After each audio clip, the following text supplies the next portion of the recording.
Há 15 anos, a lei permite resolver alguns conflitos jurídicos sem a presença de um juiz. É quando entra em cena o mediador como um árbitro em campo. Para saber em quais situações ele pode ajudar e como proceder, nós recebemos aqui o representante da Federação Catarinense das Entidades de Mediação e Arbitragem, Eduardo Gomes.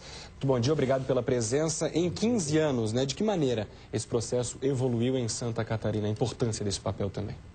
Bom, a atuação do mediador e do árbitro tem crescido paulatinamente no Estado e em todo o Brasil.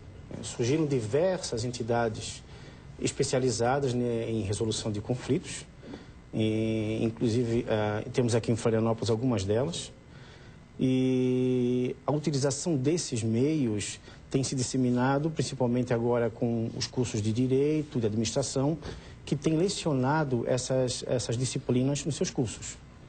Vamos explicar exatamente qual é a diferença entre negociação, mediação, conciliação, processo judicial e arbitragem. Perfeito.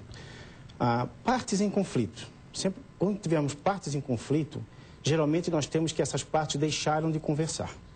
Enquanto elas ainda conversam, elas negociam. Aí entra o procedimento de negociação. Você pode negociar diretamente, as partes negociam entre si, ou por meio de um negociador contratado. Quando elas deixam de conversar, elas precisam do auxílio de um terceiro especializado para resolver esse conflito. Quando este conflito diz respeito a um relacionamento prévio existente, como em casais, como entre sócios empresariais, eles podem se valer da mediação, onde o mediador é um profissional treinado que vai administrar o conflito, fazendo com que as partes cheguem ao seu resultado. É um processo tentado. O mediador não decide. O resultado desse trabalho geralmente é um resultado bastante positivo? Tem sido bastante positivo. Nós temos alcançado grande êxito, aí mais de 90% de acordos. Opa. Então, esse procedimento de mediação, ele pode se transformar num acordo escrito. As partes podem se valer de testemunhas, isso se transforma num título executivo extrajudicial. Quem é que solicita a presença de um mediador? Como é que ele entra na jogada, digamos assim? O do mediador? Isso. As próprias partes. As próprias partes. Uma das partes pode procurar uma câmara especializada, uma das nossas filiadas, por exemplo, e lá ela tem todas as informações de como isso funciona. A outra parte é convidada a participar desse procedimento. Quem é esse árbitro, essa figura do mediador, perdão, né? Qual é a formação dele? Quem é essa pessoa? Esses mediadores eles podem ter uma formação multidisciplinar. Em se tratando de mediação, esse mediador ele deve ser treinado com um pouco de cada campo do conhecimento humano. Psicologia, direito, sociologia.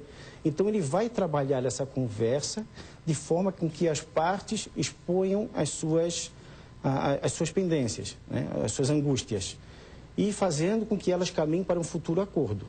Justamente para evitar um processo muito mais desgastante, digamos assim, no judiciário mesmo. Exatamente. São todas alternativas ao procedimento judicial, certo? Então, o mediador se diferencia do árbitro. O árbitro, porque o mediador não decide, nem mesmo o conciliador. Qual a diferença de mediação para conciliação? Geralmente, na conciliação, o conciliador pode sugerir um resultado para esse acordo. Na mediação, não. Ele não sugere. Ele apenas tem um trabalho psicológico sobre as partes. Então, na conciliação, ele pode sugerir esse resultado. Na arbitragem, é um procedimento diferenciado. O árbitro julga. Ele se coloca na posição do juiz. Então, geralmente, nós atuamos com 3 árbitros, é um colegiado. E esses árbitros vão decidir a causa caso as partes não cheguem a um acordo. Em que tipo de caso vocês podem mediar, conciliar? Então, veja, na mediação, geralmente se trata causas em que há um relacionamento prévio. Sim, como você citou. Exato. Então, como direito de família, sócios empresariais, uma entidade esportiva e o esportista, condomínios, pessoas que têm um relacionamento. Na arbitragem, são as causas que digam respeito a direito patrimonial disponível, aquele que pode ser transacionado. Então, se excluem aí o direito criminal, direito público, onde a lei não autorize, já existem bastantes leis autorizando, certo? Então, esses principais casos, direito de família, um divórcio, quando há menores, já fizemos partilha no inventário, onde só haviam maiores. A partilha ficou decidida por arbitragem e o processo judicial teve a sua decisão prolatada pelo juiz de direito. Muito obrigada pelas explicações, com certeza um processo que ajuda muito a justiça. Bom dia. Certo, bom dia.